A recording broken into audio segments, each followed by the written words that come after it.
जय श्री हरि। मृत्यु लोक के मानव बड़े भयानक पाप करते हैं, उन्हें उन कर्मों का क्या फल मिलता है, इस समय यही बात बताओ। मातली ने कहा, राजन, जो लोग वेदों की निंदा और वेदोक्त सदाचार की गर्हना करते हैं तथा जो अपने कुल के आचार का त्याग करके दूसरों का आचार ग्रहण करते हैं, जो सब साधुओं को पीड़ा देते हैं, वे सब पातकी हैं। तत्ववेता पुरुषों ने इन दुष्कर्मों को पातक नाम दिया है। जो माता पिता की निंदा करते, बहन को सदा मारते और उसकी गर्हना करते हैं, उनका ये कार्य निश्चय ही पातक है। जो श्राद्ध काल आने पर भी काम, क्रोध अथवा भय से 5 कोस के भीतर रहने वाले दामाद, भांजे तथा बहन को नहीं बुलाता और सदा दूसरों को ही भोजन कराता है, उसके श्राद्ध में पितर अन्न ग्रहण नहीं करते, उसमें विघ्न पड़ जाता है। दामाद आदि की उपेक्षा श्राद्धकर्ता पुरुष के लिए हत्या के समान है, उसे बहुत बड़ा पातक माना गया है। इसी प्रकार यदि दान देते समय बहुत से ब्राह्मण आ जाएं तथा उनमें से एक को तो दान दिया जाए और दूसरों को न दिया जाए, तो ये दान के फल को नष्ट करने वाला बहुत बड़ा पातक माना गया है। ब्राह्मण, क्षत्रिय, वैश्य और शूद्र को उचित है कि वो प्रत्येक पुण्य पर्व के अवसर पर निर्धन ब्राह्मण की पूजा करे तथा जहां तक हो सके उसे धन की प्राप्ति कराएं। श्राद्ध के समय निमंत्रित ब्राह्मण के अतिरिक्त यदि दूसरा कोई ब्राह्मण आ जाए तो उन दोनों की ही भोजन, वस्त्र, तांबूल और दक्षिणा के द्वारा पूजा करनी चाहिए। इससे श्राद्धकर्ता के पितरों को बड़ा हर्ष होता है। यदि श्राद्धकर्ता धनहीन हो तो वह एक की ही पूजा कर सकता है। जो श्राद्ध में ब्राह्मण को भोजन कराकर आदरपूर्वक दक्षिणा नहीं देता, उसे गोहत्या आदि के समान पाप लगता है। महाराज, व्यतिपात और वैधृति योग आने पर अथवा अमावास्या तिथि को या पिता की क्षया तिथि प्राप्त होने पर अपराह्न काल में ब्राह्मण आदि वर्णों को अवश्य श्राद्ध करना चाहिए। विज्ञ पुरुष को उचित है कि वो अपरिचित ब्राह्मण को श्राद्ध में निमंत्रित न करे। अपरिचितों में भी यदि कोई वेद वेदांगों का पारगामी विद्वान हो तो उस ब्राह्मण को श्राद्ध में निमंत्रित करना और दान देना उचित है। राजन, निमंत्रित ब्राह्मण का अपूर्व आतिथ्य सत्कार करना चाहिए। जो पापी इसके विपरीत आचरण करता है, उसे निश्चय ही नरक में जाना पड़ता है। इसलिए दान, श्राद्ध तथा पर्व के अवसर पर ब्राह्मण को निमंत्रित करना आवश्यक है। पहले ब्राह्मण की भलीभांति जांच और परख कर लेनी चाहिए, उसके बाद उसे श्राद्ध और दान में सम्मिलित करना उचित है। जो बिना ब्राह्मण के श्राद्ध करता है, उसके घर में पितर भोजन नहीं करते, शाप देकर लौट जाते हैं। ब्राह्मणहीन श्राद्ध करने से मनुष्य महापापी होता है तथा ब्राह्मण घाती कहलाता है। राजन, जो पितृकुल के आचार का परित्याग करके स्वेच्छानुसार बर्ताव करता है, उसे महापापी समझना चाहिए। वो सब धर्मों से बहिष्कृत है। जो पापी मनुष्य शिव की परिचर्या छोड़कर शिव भक्तों से द्वेष रखते हैं तथा जो ब्राह्मणों से द्रोह करते हुए सदा भगवान श्री विष्णु की निंदा करते हैं, वे महापापी हैं। सदाचार की निंदा करने वाले पुरुषों की गणना भी इसी श्रेणी में है। सर्वप्रथम उत्तम ज्ञान स्वरूप पुण्यमय भागवत पुराण की पूजा करनी चाहिए। तत्पश्चात विष्णु पुराण, हरिवंश, मत्स्य पुराण और कूर्म पुराण का पूजन करना उचित है। जो पद्म पुराण की पूजा करते हैं, उनके द्वारा भगवान श्री मधुसूदन की प्रत्यक्ष पूजा हो जाती है। जो श्री भगवान के ज्ञान स्वरूप पुराण की पूजा किए बिना ही उसे पढ़ते और लिखते हैं, लोभ में आकर बेच देते हैं, अपवित्र स्थान में मनमाने ढंग से रख देते हैं तथा स्वयं अशुद्ध रहकर अशुद्ध स्थान में पुराण की कथा कहते और सुनते हैं, उनका ये सब कार्य गुरुनिंदा के समान माना गया है।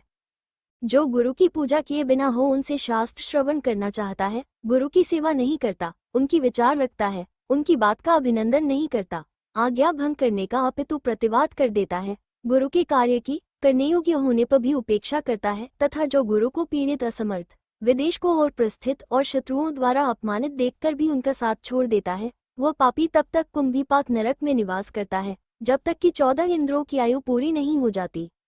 जो स्त्री, पुत्र और मित्रों की अवहेलना करता है, उसके इस कार्य को भी गुरु निंदा के समान महान पातक समझना चाहिए।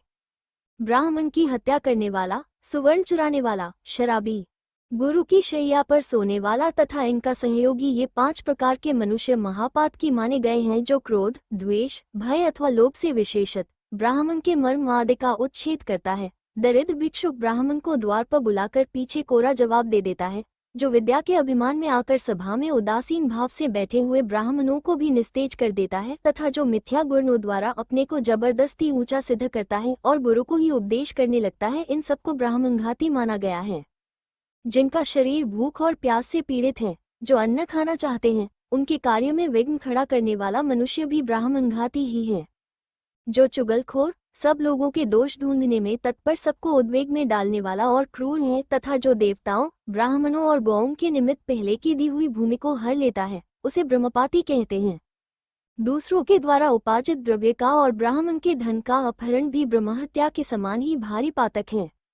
जो अग्निहोत्र तथा पंचयज्ञादि कर्मों का परित्याग करके माता, पिता और गुरु का अनादर करता है, झूठी गवाही देता है, शिव भक्तों की बुराई और अभक्ष्य वस्तु का भक्षण करता है, वन में जाकर निरपराध प्राणियों को मारता है तथा गौशाला, देवमंदिर, गांव और नगर में आग लगाता है, उसके ये भयंकर पाप पूर्वोक्त पाप के ही समान हैं। दीनों का सर्वस्व छीन लेना, पराई स्त्री, दूसरे के हाथी, घोड़े, गौ, पृथ्वी, चांदी, रत्न, अनाज, रस, चंदन, अर्गजा, कपूर, कस्तूरी, मालपुआ और वस्त्र को चुरा लेना तथा पराई धरोहर को हड़प लेना, ये सब पाप सुवर्ण की चोरी के समान माने गए हैं।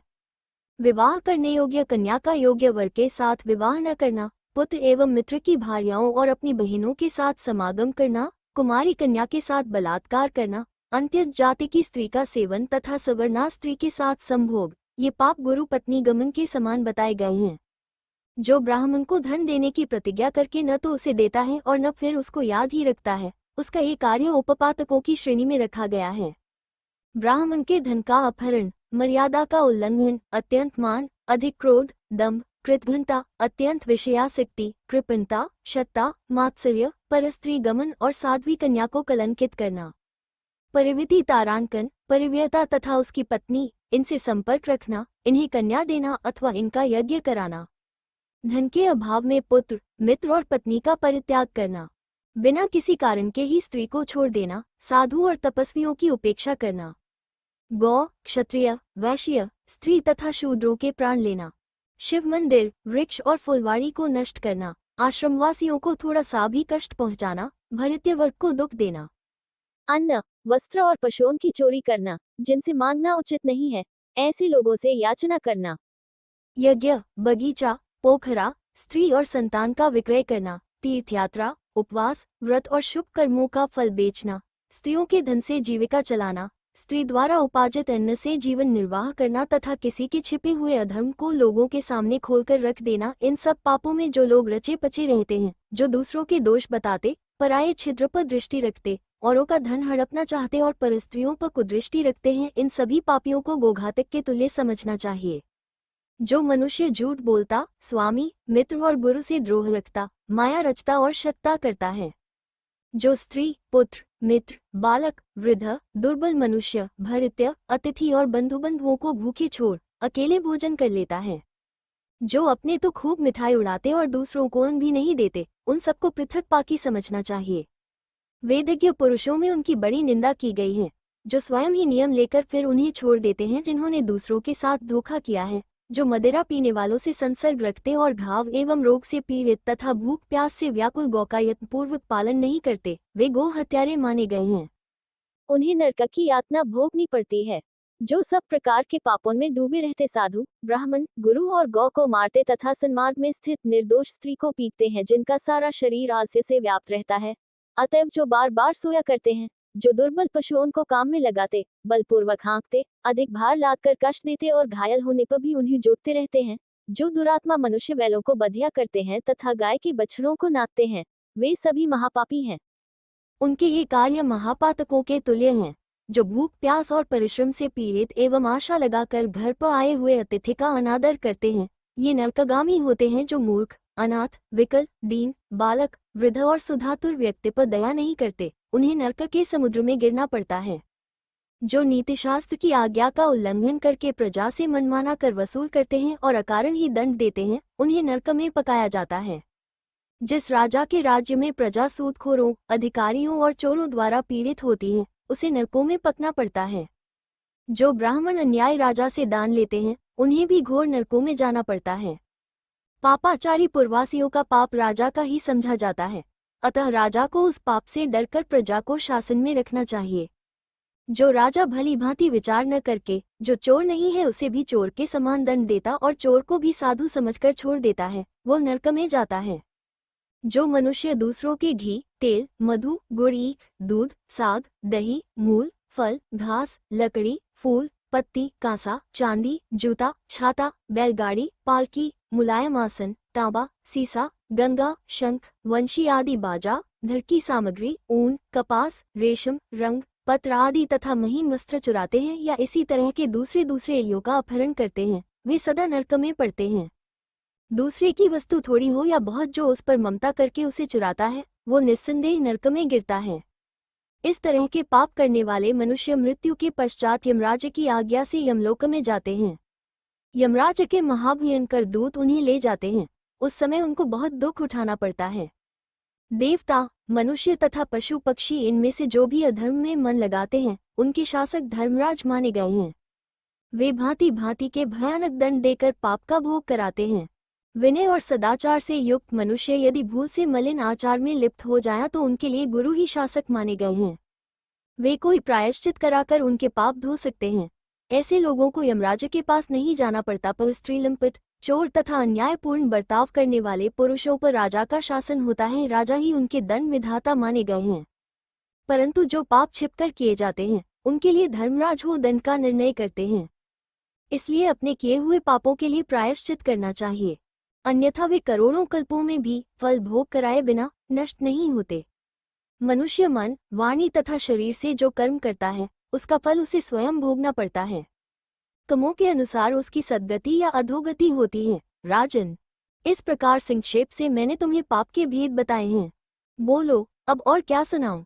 ययाति ने कहा, मातले, अधर्म के सारे फल का वर्णन तो मैंने सुन लिया, अब धर्म का फल बताओ। मातले ने कहा, राजन, जो श्रेष्ठ ब्राह्मणों को जूता और खड़ाऊं दान करता है, वह बहुत बड़े विमान पर बैठकर सुख से परलोक की यात्रा करता है। वस्त्र दान करने वाले मनुष्य दिव्य वस्त्र धारण करके परलोक में जाते हैं। पालकी दान करने से भी जीव विमान द्वारा सुखपूर्वक यात्रा करता है। सुखासन, गद्दे, कुर्सी आदि के दान से भी वो सुखपूर्वक जाता है। बगीचा लगाने वाला पुरुष शीतल छाया में सुख से परलोक की यात्रा करता है। फूल माला दान करने वाले पुरुष पुष्पक विमान से जाते हैं।